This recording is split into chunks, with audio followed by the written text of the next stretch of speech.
Good morning. This is Mike Berkeley, licensed acupuncturist and board-certified herbalist, founder and director of the Berkeley Center for Reproductive Wellness. Today I'm going to give a mini lecture on polycystic ovarian syndrome and traditional Chinese medicine. Polycystic ovarian syndrome is one of the major causes of infertility. First, let's talk a little bit about what polycystic ovarian syndrome is.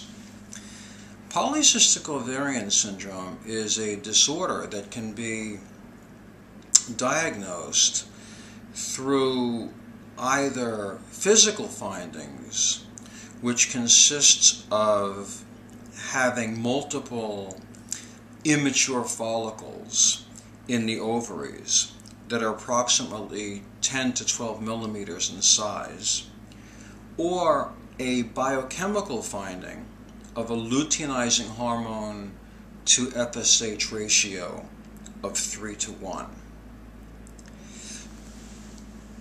The reason women with polycystic ovarian syndrome have a difficult time conceiving is manifold.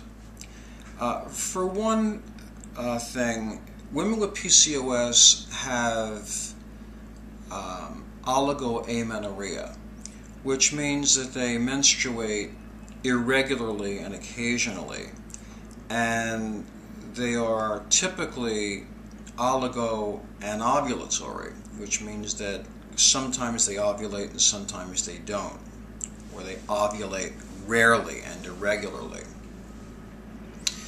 So this being the case, you can understand how using timed intercourse would be impossible.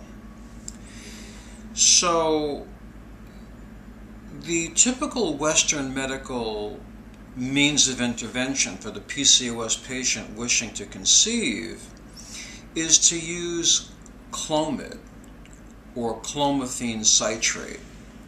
And Clomid is used to help stimulate follicles or follicular development to a level of 18 to 20 millimeters in size, which are considered to be mature follicles. Remember, the PCOS patient has follicles that get arrested pre-maturation, so they only reach 10 to 12 millimeters in size. Follicles of that size can never ovulate eggs that are mature enough to become fertilized and maintain a pregnancy.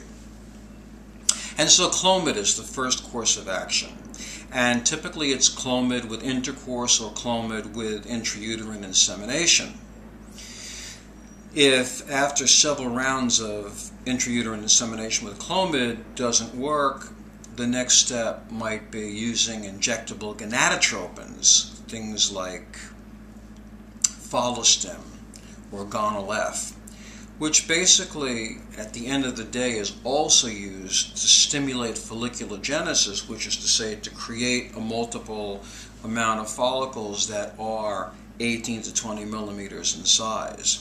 And the reason to use injectable gonadotropins instead of Clomid is it seems that gonadotropins may have a better effect on folliculogenesis than Clomid in certain patients. If this doesn't work, the next step is in vitro fertilization. One of the problems with the PCOS patient is even when they get pregnant with IUIs or Clomid with intercourse or even IVFs, they do have a statistically increased chance of miscarrying than patients in the general population. Now that is really the crux of this lecture. It's not really so much about getting a woman to produce multiple follicles of 20 millimeters in size, is it? It's really about creating a scenario whereupon the patient can get pregnant and end up with a take-home baby. Why is this not the case as often as it could be? in patients with polycystic ovarian syndrome? Well, it's because when you have immature follicles resting in the ovarian stroma for many, many years, these follicles become congested and the cytoplasm in the eggs becomes stagnant, and so the egg quality is actually diminished in the polycystic ovarian syndrome patient. So how can we as acupuncturists and herbalists help to contribute to the desired outcome of a take-home baby in a polycystic ovarian syndrome patient?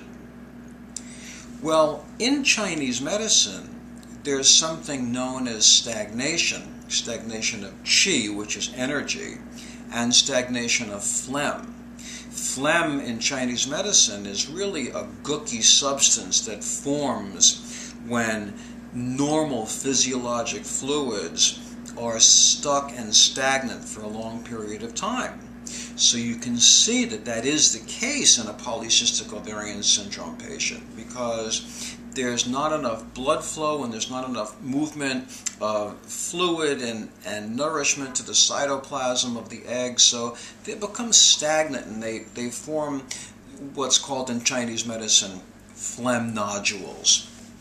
And so the objective of acupuncture and herbs is to stimulate the flow of energy and to increase the flow of blood and to transform phlegm.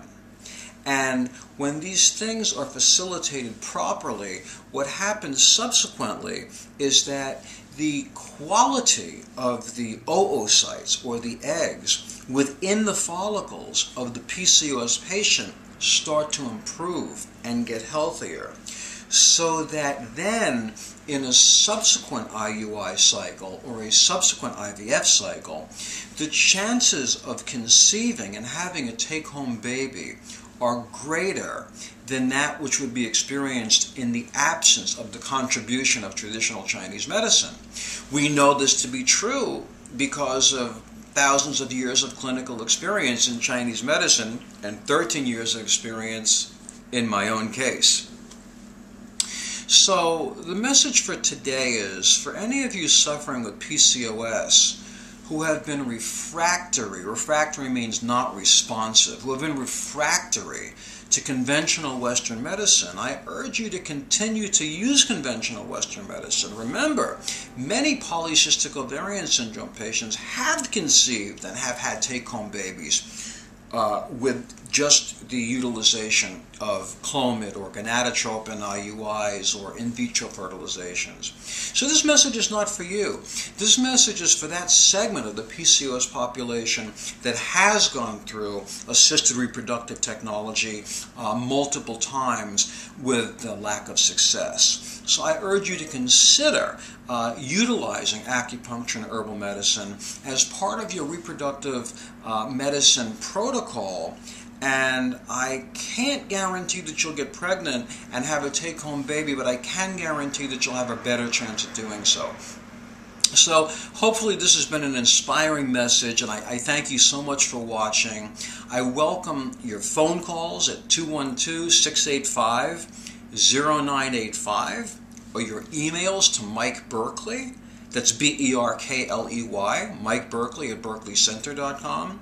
And of course, I urge you to visit our website, which is berkleycenter.com. Godspeed on your journey to family. Keep your chin up, ever forward, and I'm rooting for you. Thanks so much for watching, and have a great day. All the best.